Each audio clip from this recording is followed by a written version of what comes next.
la memoria olvidada. Ricordo el día de disabte per mantener los santos. Sakor.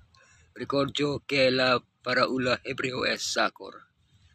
Yom HaSabat. El día del descanso en la paraula hebreo es Yom HaSabat. Lekadesu. Per mantener los santos a la paraula hebreo es Lekadesu. Sakor et Yom HaSabat Lekadesu. Sis dies treballero e piotot el vostre treball. Seset yamim. Sis dies a la paraula hebreo es seset yamim. Taabod. El treball a la paraula hebreo es taabod. Weaseta. Piotot el vostre treball a la paraula hebreo es weasita. Milakteca. El vostre treball en paraula hebreo es milakteca. Seset yamim taabod weaseta kal milakteca. Pero el 7 día es el disabte del Señor de Deo, en él no farás cap treball tú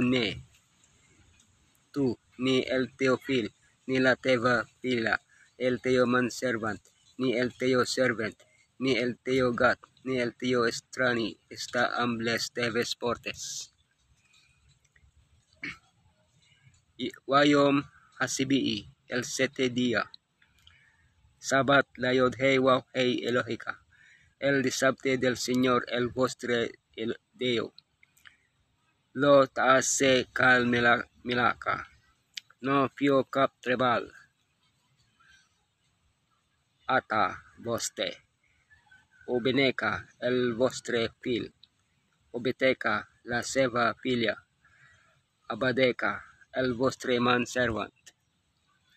We ameteca el vostre servant. Obehemteca els teos bestiars. We gereca els vostres desconegots. Besa areca ambles teves portes. Wayom hasibii. Sabat layod hei waw hei Elohica. Lo taase kal milaka. Ata. Obeneca. Obeteca. Abadeca. We ameteca. Obehemteca. We gereca. Aser besa areca. Perché en 6 dies el Señor va per el cel y la tierra, el mar, y tot aquello en es, y va a descansar el 7 día. Per tant, el Señor va a venir el día del disabte, y va a conseguir. Hasamayim, el cels, haares, la tierra, hayam, el mars. Kisiset yamim, asayod hei waw hei et hasamayim, we et haares, et hayam, we et kal aserbam, wayana, bayom hasabat, hasibii, al ken berak yod hei waw hei, et yom hasabat, way kadesehu. El comandament es recordar el 7 día de disabte de Elohim. Trabalhar el 7 día también obliga el obligación de Elohim. Y mantener el primer día en lo del 7 día no es obeir el comandamiento de Elohim. Si mantenim el primer día en comptes del 7 día, oblidim el récord de Elohim. Cuan es mante el primer día es convertix en una ley. He habrá un gran concurso entre la ley de Elohim y la ley de Diomengue.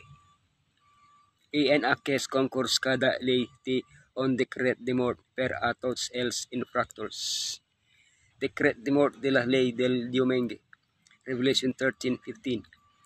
Tenía poder perdonar vida a la importancia de la bestia, que la imatge de la bestia, hages de parlar, y perché, tans como no adoraresin la imatge de la bestia, ha de ser asesinada.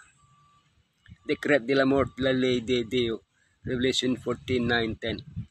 Y el tercer ángel va a seguir, gent vio alta e sequal sebol adoraba la bestia y a la seva imat que review la seva marca al front o a la matexaja de Biore del vi de la era de Elohim, que es abuca sense bareja a la tasa de la seva indignación, es sera tormentat ampok e perdra a la presencia dels angels sans y en presencia del sai.